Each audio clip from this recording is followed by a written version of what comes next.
Hey, full stop. I full stop, end all be all, period. This is what I think about Trump is that I love who he could be. I love his potential as a human being. And I don't think anybody has as much potential out of all the people who are potential candidates for president. I think he has the most potential to be like world changing. I don't think that he is right now. I think he's the underdog, and so I have a heart for him. I feel for him because he's been hurt. He's been traumatized. He's obviously in need of therapy and healing. And so I feel like sympathy, and I know that he is somebody who's going through it, that's not getting help, that needs it.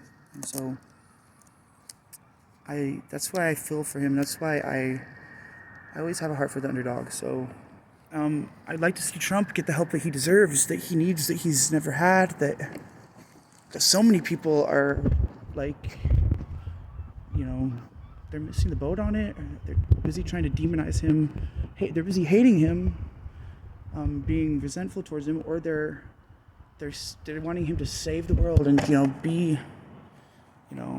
be something like some kind of a superhero almost. They're not seeing that he's a real person going through something. So that's what that's why I have a place in my heart for Donald Trump, is because I have a place in my heart for anybody who needs help, who's going through it. Yeah, that's where I say, okay, let's stop asking Trump to you know, do this, and let's stop saying he should be forced to do that, and let's figure out how we can force Donald Trump to force him to get the help that he's never had, so he can be happy, healthy, and thriving, so he can be his best.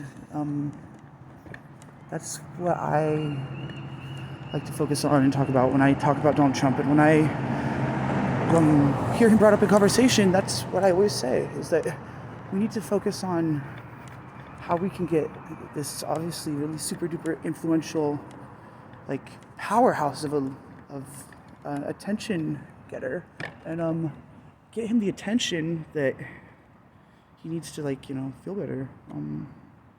I think that's what I'd like to hear happen.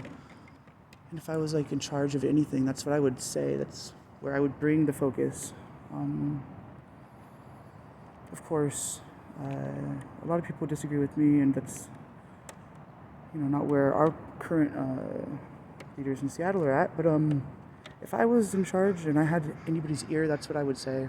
I would figure out how we could help Donald Trump, and help people who've not forgiven Donald Trump. There's I think two types of people in the world. There's people who need to forgive Donald Trump, and then there's people who need to help Donald Trump. You've either not forgiven him yet for something he's done, or you're not helping him for stuff that he's going through. That's how I see people when it comes to Donald Trump. If you either need to forgive him for something, or if you've forgiven him already, you need to be trying to help him because he's going through something, and he's not gotten the help he needs. So, are you somebody who's forgiven Donald Trump, or are you still resentful towards him over something he's done? If you've forgiven him already, if there's not anything that you need to forgive him for, if you're not harboring any resentment, you're not mad, you're not angry about anything he's done, are you trying to help him? If not, why not? I guess give your thoughts on that in the comments, and if you think that this is valid or blah blah blah blah blah, like this video and share it with somebody, and save my subscribe and share this with somebody, because I think it's an important, fresh perspective on Donald Trump, and I think it's where where we need to be focusing our attention if we're going to be talking about Donald Trump. That's what we should be talking about, until it's not valid anymore. Yeah, that's all.